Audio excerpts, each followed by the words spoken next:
Welcome to पढ़ाई लिखाई channel. आज हम लोग टाइम एंड डिस्टेंस स्टार्ट करने जा रहे हैं। इससे पहले हमने टाइम एंड वर्क के चैप्टर को कवर किया था। अगर आपने वो चैप्टर नहीं देखा है तो please go through my playlist. तो चलिए वीडियो शुरू करते हैं। सबसे पहले हम लोग इस चैप्टर से रिलेटेड कुछ फॉर्मूला देख लेते हैं। जैसे speed is equal to distance upon में टाइम होता है, ठीक है। और यहाँ से हम लोग ये भी देखते हैं कि स्पीड जो है वो टाइम के इन्वर्सली प्रोपोर्शनल होता है। स्पीड जो है वो टाइम के इन्वर्सली प्रोपोर्शनल होता है। इस इक्वेशन का यूज़ हम लोग आगे के क्वेश्चन को सॉल्व करने में करेंगे, ठीक है। और इसमें और दो चीज़ होती हैं कि किलोमीटर पर आवर को जब हम मीटर पर सेकेंड में चेंज करते हैं तो 5/18 से इंटू करते हैं, और मीटर पर सेकेंड को जब हम लोग किलोमीटर पर आवर में चेंज करते हैं तो 18/5 से इंटू करते हैं, ठीक है। तो चलिए क्वेश्चन की तरफ चलते हैं। फर्स्ट क्वेश्चन है कि एक व्यक्ति 5 मिनट में 600 मीटर लंबी सड़क पार करता है, किलोमीटर पर आवर में उसकी गति क्या है, ठीक है। अभी हम लोग जाने कि स्पीड इज इक्वल टू क्या होता है, डिस्टेंस अपॉन में टाइम। डिस्टेंस हमारा दिया गया है 600 मीटर और टाइम दिया गया है 5 मिनट। तो 5 मिनट को हम लोग सेकेंड में 5 मिनट को हम लोग सेकेंड में चेंज करेंगे तो 60 से इंटू करेंगे। ये आ गया हमारा 600 डिवाइडेड बाय 300, कैंसिल किए तो 2 आ गया। बट ये जो 2 है वो मीटर पर सेकेंड में आया और क्वेश्चन में बोल रहा है कि किलोमीटर पर आवर में उसकी गति क्या है ये बताना है। स्पीड किलोमीटर पर आवर में बताना है। और अभी हम लोग जाने कि जब मीटर पर सेकेंड को किलोमीटर पर आवर में चेंज करते हैं तो हम लोग क्या करते हैं, 18/5 से इंटू करते हैं, ठीक है। 18/5 से इंटू करते हैं तो इसको इंटू कर देते हैं हम लोग। 36/5 is equal to 7.2 kilometre per hour. ये हमारा आंसर हो गया, ठीक है।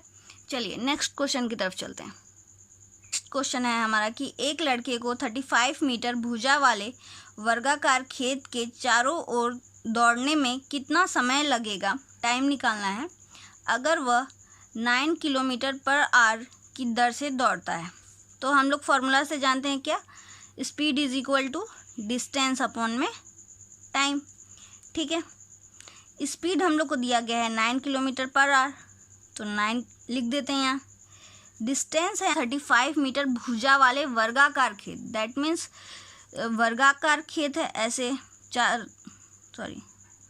दैट मीन्स वर्गाकार खेत है जिसमें एक भुजा 35 मीटर की होगी तो दूसरा भुजा भी 35 एंड तीसरा 35 एंड चौथा 35, ठीक है। तो टोटल डिस्टेंस हमारा क्या हो जाएगा, 4 भुजा इंटू 35 मीटर। तो हम लोग लिख लेते हैं यहाँ पे 4 इंटू 35 और हम लोग को टाइम निकाल। तो ये जो 4 इंटू 35 है ये तो मीटर में है, ये मीटर में है, और ये किलोमीटर पर आवर में है। तो या तो आप इसको मीटर पर सेकेंड में चेंज कर लीजिए या तो आप इसको किलोमीटर में चेंज कर लीजिए। तो मैं इसको मीटर पर सेकेंड में चेंज कर लेती हूँ। तो 9 इंटू मीटर पर सेकेंड में चेंज करने के लिए कैसे इंटू करेंगे, 4 इंटू 35 और नीचे टाइम। तो इसको सॉल्व कर लेते हैं हम लोग। 5 से कैंसिल करेंगे 7 टाइम्स में, ठीक है। और यहाँ पे और 9 से कैंसिल करेंगे 2 टाइम्स में, ये इधर चला जाएगा। टाइम इज इक्वल टू आ जाएगा आपका 56 सेकेंड। ये हमारा आंसर हो गया, ठीक। नेक्स्ट टाइप का क्वेश्चन हमारा क्या है देख लेते हैं। क्वेश्चन बोल रहा है कि टूर पर जाने वाले एक व्यक्ति पहले 160 किलोमीटर 64 किलोमीटर पर आवर पर और अगले 160 किलोमीटर 18 किलोमीटर पर आवर की गति से यात्रा करता है। पहले 160 64 किलोमीटर पर आवर पे और दूसरा 160 80 किलोमीटर पर आवर से। दौरे के पहले 320 मतलब यही 60 किलोमीटर और 160 किलोमीटर और 160 किलोमीटर, टोटल 320 किलोमीटर के लिए औसत गति क्या है, हम लोग को एवरेज स्पीड निकालना है, ठीक है। तो एवरेज स्पीड निकालने के लिए एक फॉर्मूला होता है 2AB/A+B, ठीक है। ये जब हम लोग ये वाला फॉर्मूला हम लोग तब यूज़ करेंगे जब हमारा डिस्टेंस जो है वो इक्वल हो। इसमें भी 160 किलोमीटर है और इसमें भी 160 किलोमीटर है। जब हमारा डिस्टेंस इक्वल हो तब हम लोग ये वाला फॉर्मूला यूज़ करेंगे, ठीक है। ए हमारा दिया गया है 64 किलोमीटर पर आवर, लिख लेते हैं हम लोग। बी हमारा दिया गया है 80 किलोमीटर पर आवर, इसको भी लिख लेते हैं और फॉर्मूला पे पुट कर देते हैं। 2 × 64 × 80 डिवाइड में 64 + 80, ठीक है। इसको सॉल्व कर लेते हैं हम लोग। 2 × 64 × 80 डिवाइड में ऐड करेंगे तो आ जाएगा हमारा 144, ठीक है। अब हम लोग इसको कैंसिल करेंगे, 2 से कैंसिल करते हैं हम लोग। 2 7 जा 72 में गया, ठीक है। इसको 8 से कैंसिल करेंगे 8 टाइम्स में और ये 9 टाइम्स में, अब कैंसिल नहीं होगा। ये आ गया हमारा 640 divide by 9 = 71.11 kilometre per hour. ये हमारा आंसर हो गया, ठीक है। देखिए फिर से एक बार देख लेते हैं। अगर क्वेश्चन में डिस्टेंस जो है वो इक्वल दिया गया हो और एवरेज स्पीड निकालने बोल रहा हो, तब हम लोग 2 × AB डिवाइड में A + B ये वाला फॉर्मूला यूज़ करेंगे, ठीक है, और फिर इसको सॉल्व कर लेंगे। लेकिन अगर यहाँ पे तो सिर्फ 2 फैक्टर थे, एक बार 160 किलोमीटर 64 किलोमीटर पर आवर से जाता है, दूसरा 160 किलोमीटर 80 किलोमीटर पर आवर से जाता है। लेकिन अगर इसमें एक और फैक्टर होता, दैट मीन्स कि और क्वेश्चन में होता कि अनदर 160 किलोमीटर हमारा कुछ स्पीड से जा रहा है, जैसे फिर से ले लेते हैं 80 किलोमीटर पर आवर से जा रहा है। अगर ऐसा क्वेश्चन में होता तो हम लोग क्या करते, 3 फैक्टर हो जाता तो हम लोग क्या करते, तब हम लोग यूज़ करते फॉर्मूला 3 × ABC अपॉन में AB + BC + CA, ये फॉर्मूला यूज़ करते हैं, ठीक है। 3 फैक्टर वाले क्वेश्चन बहुत ही कम दिए जाते हैं, लेकिन फिर भी आप लोग फॉर्मूला एक बार देख लीजिए। फॉर्मूला होता 3 × ABC डिवाइड में AB + BC + CA। चलिए उसी टाइप का एक और क्वेश्चन हम लोग देख लेते हैं। क्वेश्चन में बोल रहा है किसी ट्रेन की प्रस्थान यात्रा की औसत गति उसकी वापसी यात्रा की गति से 25% अधिक है, ठीक है। गंतव्य स्थल पर पहुंचकर ट्रेन 1 घंटे के लिए रुकती है। प्रस्थान और वापसी की पूर्ण यात्रा में लिया गया कुल समय 17 आवर है, जबकि 800 किलोमीटर की दूरी तय की गई है। ट्रेन की प्रस्थान यात्रा की गति क्या है, ठीक है। क्वेश्चन में सबसे पहले क्या बोल रहा है कि ट्रेन की प्रस्थान यात्रा की गति, P से हम लोग डिनोट कर लेते हैं या जो भी आप लोग डिनोट करना चाहें। प्रस्थान यात्रा की औसत गति उसकी वापसी की औसत गति से 25% अधिक है। तो हम लोग लिख लेते हैं कि वापसी की गति अगर हम लोग 100 माने हैं तो प्रस्थान की गति हम लोग 125 मानेंगे, ठीक है। 25% अधिक है तो 125 हो गया, वापसी 100 है तो प्रस्थान 125 हो गया, ठीक है। आगे क्वेश्चन देखते हैं। क्वेश्चन बोल रहा है कि गंतव्य स्थल पर पहुंचकर ट्रेन 1 घंटे के लिए रुकती है, ठीक है। डेस्टिनेशन पे पहुंच के ट्रेन 1 घंटे के लिए रुकी। प्रस्थान और वापसी की पूर्ण यात्रा में लिया गया कुल समय 17 आवर था। टोटल टाइम कितना लिया गया, 17 आवर। लेकिन क्वेश्चन में बोल रहा है कि ट्रेन जो है वो 1 घंटे के लिए रुकती है, मतलब एक्चुअल में टोटल टाइम कितना लिया गया था, 17 - 1, 1 घंटे रुकी थी तो टोटल टाइम कितना लिया गया, 16 आवर एक्चुअल में टोटल टाइम, ठीक है। जबकि 800 किलोमीटर की दूरी तय की गई। टोटल डिस्टेंस हमारा कितना था, 800 किलोमीटर, ठीक है। यहाँ से हम लोग स्पीड निकाल लेते हैं। स्पीड = क्या होता है हमारा, डिस्टेंस अपॉन में टाइम। डिस्टेंस है हमारा 800 और एक्चुअल में हमारा टाइम है 16 आवर। आंसर आ गया हमारा 50, मतलब स्पीड आ गया हमारा 50, ठीक है। ट्रेन की प्रस्थान यात्रा की गति क्या है ये निकालना है। हम लोग इससे पहले पढ़े कि औसत गति जब भी निकालते हैं हम लोग, एवरेज स्पीड जब भी निकालते हैं तो होता क्या है, 2AB डिवाइड में A + B। और हम लोग ये तब यूज़ करते हैं जब डिस्टेंस इक्वल हो। तो ये कोई स्थान पे ट्रेन जा रही है एंड वापस आ रही है, तो हमारा डिस्टेंस तो इक्वल ही है, ठीक है। ये हम लोग जाने, ये हमारा एवरेज स्पीड निकला। एवरेज स्पीड कितना निकला? 50, ठीक है। और हमसे ए या बी पूछ रहा है, तो इसको फॉर्मूला पे हम लोग पुट कर देते हैं। 2ab अपॉन में a plus b is equal to average speed हमारा 50 निकला, ठीक है। 2a की जगह हम लोग प्रस्थान वाला लिख देते हैं 125 और वापसी वाला हमारा 100 है। डिवाइड में दोनों को ऐड करके लिख देते हैं, तो हमारा हो गया 225। इसको हम लोग सॉल्व कर देते हैं। ये 4 टाइम्स में, ये 9 टाइम्स में, ठीक है। इज इक्वल टू 50 लिखना तो भूल ही गए, 50, ठीक है। ये 4 टाइम्स में हो गया, ये 9 टाइम्स में हो गया। फिर ये 25 से कैंसिल करेंगे तो 5 टाइम्स में, ये हमारा 2 टाइम्स में हो जाएगा। फिर 2 से इसको कैंसिल करेंगे 2 टाइम्स में हो जाएगा। तो हमारा आ गया 5 × 2 × 2 20, ये इस साइड चला जाएगा, is equal to 9। 20 is equal to हमारा 9 आ गया। हम लोग को निकालना क्या है, क्वेश्चन में क्या पूछ रहा है हमसे कि ट्रेन की प्रस्थान यात्रा की गति क्या है। हम लोग प्रस्थान यात्रा की गति क्या माने, 125, और हमारा 20 इज इक्वल टू 9 आया है।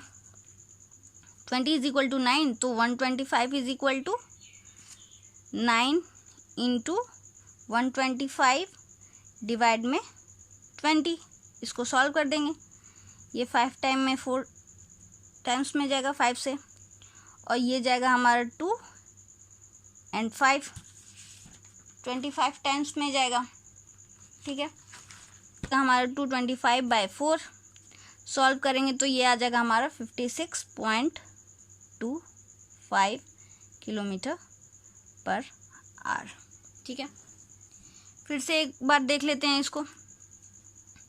क्वेश्चन क्या बोल रहा था?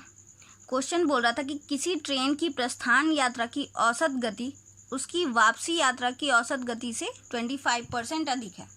मतलब अगर हम लोग वापसी को 100 माने हैं तो प्रस्थान को 125 मानेंगे, ठीक है। गंतव्य स्थल पर पहुंचकर ट्रेन 1 घंटे के लिए रुकती है।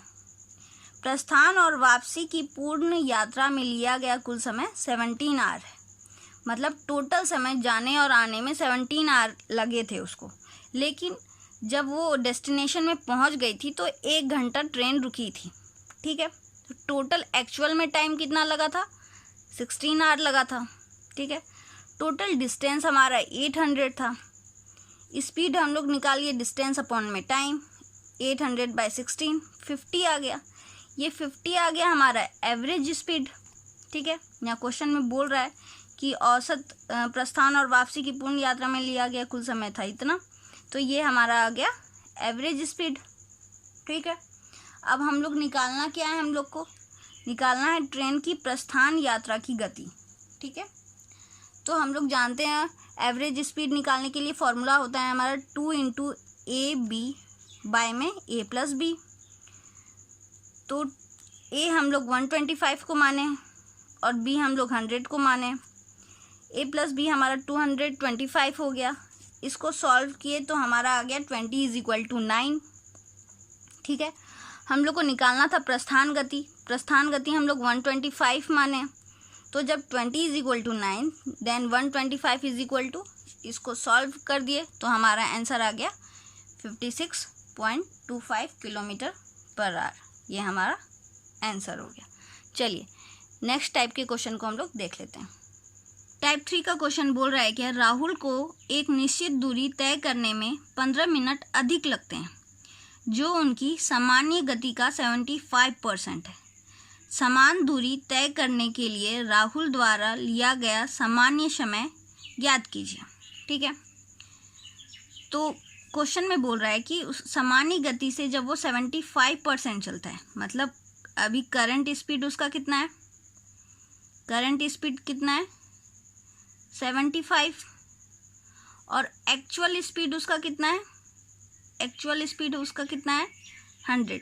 अगर हम लोग राहुल का एक्चुअल स्पीड 100 मान रहे हैं तो अभी वो 75% से ही चल रहा है, तो करंट स्पीड उसका कितना हो जाएगा 75। ठीक है, तो हम लोग यहाँ लिख देते हैं CS करंट स्पीड और एक्चुअल स्पीड का रेशियो, ये है हमारा 75 और ये है हमारा 100। ठीक है, इसको कैंसिल करते हैं, रेशियो में लेके आए हैं तो इसको कैंसिल करते हैं। 25 से 3 टाइम्स में, 25 से 4 टाइम्स में। हम लोग जब चैप्टर स्टार्ट किए थे तो उस टाइम हम लोग देखे थे कि speed is inversely proportional to time होता है। ठीक है, ये अगर स्पीड का रेशियो है तो टाइम का रेशियो क्या होगा, इन्वर्सली प्रोपोर्शनल है तो जस्ट अपोजिट, मतलब 4:3 हो जाएगा टाइम का रेशियो। ठीक है, आगे क्वेश्चन पढ़ते हैं। क्वेश्चन में बोल रहा है कि राहुल को एक निश्चित दूरी तय करने में 15 मिनट अधिक लगते हैं, 15 मिनट ज़्यादा लग रहा है। उनकी सामान्य गति का 75% है, मतलब अगर वो अपने स्पीड का 75% से चलता है तो उसको 15 मिनट अधिक लगते हैं। ठीक है, तो ये दोनों में डिफरेंस कितना है 1, यही 1 बोल रहा है 15 मिनट। ठीक है, मतलब 15 मिनट अधिक लगते हैं और हमारा रेशियो 4:3 था, तो इन दोनों में डिफरेंस 1 था, तो इसी 1 = 15 बोल रहा है हमारा। निकालना क्या है हम लोग को, सामान्य समय ज्ञात कीजिए। ठीक है, मतलब एक्चुअल में जब वो 100 से चल रहा होगा तो उसको कितना टाइम लगता होगा, दैट मीन्स 3 निकालने बोल रहा है। एक्चुअल यही है हमारा टाइम, तो 3 कितना हो जाएगा 15 × 3, दैट मीन्स 45 मिनट। ये हमारा आंसर हो जाएगा। फिर से एक बार देख लेते हैं, क्वेश्चन में क्या बोल रहा है कि राहुल को एक निश्चित दूरी तय करने में 15 मिनट अधिक लगते हैं, जो उनकी सामान्य गति का 75% है। समान दूरी तय करने के लिए राहुल द्वारा लिया गया सामान्य समय ज्ञात कीजिए।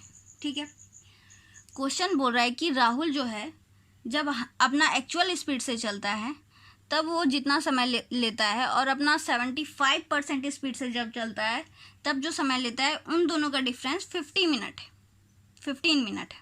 ठीक है, तो हम लोग निकाले कि करंट स्पीड उसका 75 है, एक्चुअल स्पीड 100 है। स्पीड का रेशियो निकालिए तो हमारा आ गया 3:4, और हम लोग जानते हैं स्पीड और टाइम जो है वो इन्वर्सली प्रोपोर्शनल होता है, तो टाइम का रेशियो हो गया 4:3। ठीक है, यही इन दोनों के बीच का डिफरेंस 1 है और यही = 15 मिनट दिया गया है। तो हम लोग से पूछ रहा था कि समान दूरी सामान्य चाल से चलने पे उसको कितना टाइम लगेगा, तो मतलब 3 पूछ रहा था, 1 = 15, देन 3 = 45 मिनट्स। क्वेश्चन में बोल रहा है कि अपनी सामान्य गति के 4/7 भाग के साथ चलते हुए एक आदमी 28 मिनट में एक निश्चित दूरी तय करता है। उसी दूरी को तय करने के लिए आदमी द्वारा लिया गया समय की गणना करें जब वह अपनी सामान्य गति के साथ चल रहा है।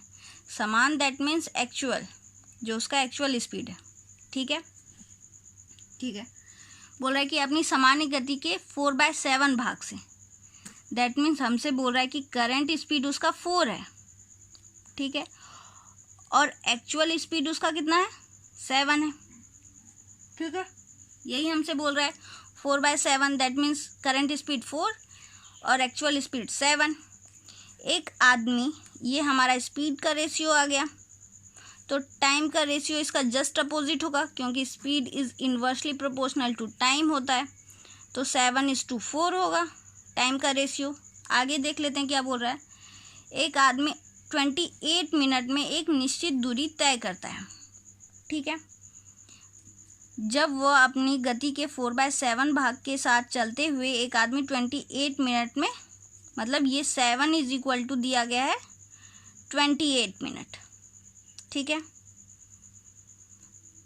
जब वो 4 से चलता है, 4 स्पीड से चलता है, तो वो 28 मिनट में कवर करता है, तो हमारा मतलब 7 = 28 मिनट दिया गया है। तो निकालना हम लोग को क्या है, जब वह अपनी सामान्य गति मतलब एक्चुअल स्पीड से चलता है तब टाइम कितना लगता है, तो 7 is equal to 28, then 4 is equal to, इसमें 4 इंटू किए होंगे तभी 28 आया था, इसमें भी हम लोग 4 इंटू करेंगे, दैट मीन्स 16 मिनट। ये हमारा आंसर हो गया। ये हमारा सबसे शॉर्ट मेथड है ऐसे क्वेश्चन को सॉल्व करने का। एक बार हम लोग देख लेते हैं। क्वेश्चन में बोल रहा है कि अपनी सामान्य गति के 4/7 भाग से चलता है, ठीक है। दैट मीन्स अभी वो चल रहा है 4 से और एक्चुअल में उसका स्पीड है 7। टाइम का रेशियो जस्ट अपोजिट हो जाएगा, 7:4। बोल रहा है जब वो करंट स्पीड दैट मीन्स 4 से चलता है तो उसको 28 मिनट लगते हैं। तो टाइम का रेशियो इसमें 7 आया था, तो 7 इज इक्वल टू 28 दिया है, तो हम लोग को 4 इज इक्वल टू निकालना है, तो 4 इज इक्वल टू 16 मिनट। ये हमारा आंसर हो गया। चलिए नेक्स्ट टाइप के क्वेश्चन में हम लोग चलते हैं। टाइप 4 हमारा बोल रहा है कि 4 किलोमीटर पर आवर की दर से चलते हुए एक आदमी 2 आवर 45 मिनट में कुछ दूरी तय करता है। 16.5 किलोमीटर पर आवर की रफ्तार से चलने पर आदमी उसी दूरी को तय करेगा, कितने समय में तय करेगा, ठीक है। तो स्पीड इज इक्वल टू क्या होता है, डिस्टेंस अपॉन में टाइम। तो हम लोग को तो डिस्टेंस पता नहीं है, तो यहाँ से हम लोग डिस्टेंस निकालेंगे, दैट मीन्स स्पीड इनटू में टाइम, ठीक है। स्पीड है हमारा 4, टाइम हमारा दिया गया 2 आवर 45 मिनट, तो इसको हम लोग पहले चेंज करेंगे आर में, तो 2 हो जाएगा। 45 मिनट को हम लोग जब आर में चेंज करेंगे तो क्या हो जाएगा, 45/60। अब ये कैसे आया देख लेते हैं। जैसे लिखते हैं ना कि 60 मिनट में 1 आवर, ठीक है। तो 45 मिनट में 45/60 आवर, ऐसे। तो इसलिए हम लोग 45/60 लिखे हैं। इसको सॉल्व कर लेंगे। ये आ जाएगा हमारा 4 into 120 plus 45/60 is equal to 4 into 561/60। ये 15 टाइम्स में और ये 11 टाइम्स किलोमीटर। अब हम लोग को क्या निकालना है, टाइम निकालना है। तो टाइम इज इक्वल टू क्या होता है हमारा, डिस्टेंस अपॉन में स्पीड, ठीक है। अब बोल रहा है कि 16.5 किलोमीटर पर आवर की रफ्तार से चलने पर, मतलब अब हमारा स्पीड कितना हो गया, 16.5। डिस्टेंस तो हमारा सेम ही है 11। इसको हम लोग सॉल्व कर देंगे। अब सिंपल सा है, ये किलोमीटर में है और ये 16.5 ये भी किलोमीटर पर आवर में है, ठीक है। इसको सॉल्व कर देंगे, ये 10 ऊपर चला जाएगा, ये आ जाएगा हमारा 1 टाइम्स में एंड 5 टाइम्स में, 15 टाइम्स में, ये आ जाएगा 3 टाइम्स में और ये आ जाएगा 2 टाइम्स में, मतलब 2/3। दैट मीन्स अगर इसको हम लोग मिनट में चेंज करना चाहें तो वो भी हम लोग कर सकते हैं। मिनट में हम लोग चेंज इसको कैसे करेंगे, तो 60 से इंटू कर देंगे, 20 इज इक्वल टू 40 मिनट। फिर से क्वेश्चन देख लेते हैं, क्या बोल रहा था क्वेश्चन बोल रहा था कि जब 4 किलोमीटर पर आवर से चलता है तो वो 2 घंटे 45 मिनट लेता है और 16.5 किलोमीटर पर आवर से चलेगा तो वो कितने टाइम लेगा। दैट मीन्स डिस्टेंस तो इक्वल ही है। तो पहले हम लोग डिस्टेंस निकाले। डिस्टेंस निकालने के लिए हम लोग क्या किए, स्पीड इंटू में टाइम। टाइम हमारा था 2 आवर 45 मिनट, तो 45 मिनट को आवर में चेंज किए तो हो गया 45/60। इसको सॉल्व किए तो हमारा डिस्टेंस आ गया 11 किलोमीटर। फिर हम लोग को टाइम निकालना था, डिस्टेंस तो इक्वल ही है इसलिए 11 ही रखेंगे। स्पीड इस बार चेंज हो गया 16.5 किलोमीटर। इसको सॉल्व कर दिए तो हमारा आ गया टोटल 40 मिनट। ये हम आज हमने टाइम एंड डिस्टेंस के कुछ क्वेश्चन को सॉल्व किया। अगर आपको इसमें कहीं भी कोई भी डाउट है तो मुझे कमेंट सेक्शन में बताइए, या आपके पास टाइम एंड डिस्टेंस से रिलेटेड कोई भी क्वेरीज है तो आप मुझे कमेंट सेक्शन में सेंड कर सकते हैं। मैं उसे अपने नेक्स्ट वीडियो में ज़रूर शामिल करूँगी। तो आज का हमारा वीडियो यहीं पर समाप्त होता है। अगर आपको मेरा वीडियो पसंद आया हो तो इसे लाइक करें, अपने फ्रेंड्स के साथ शेयर करें और मेरे चैनल को सब्सक्राइब करें। Thank you.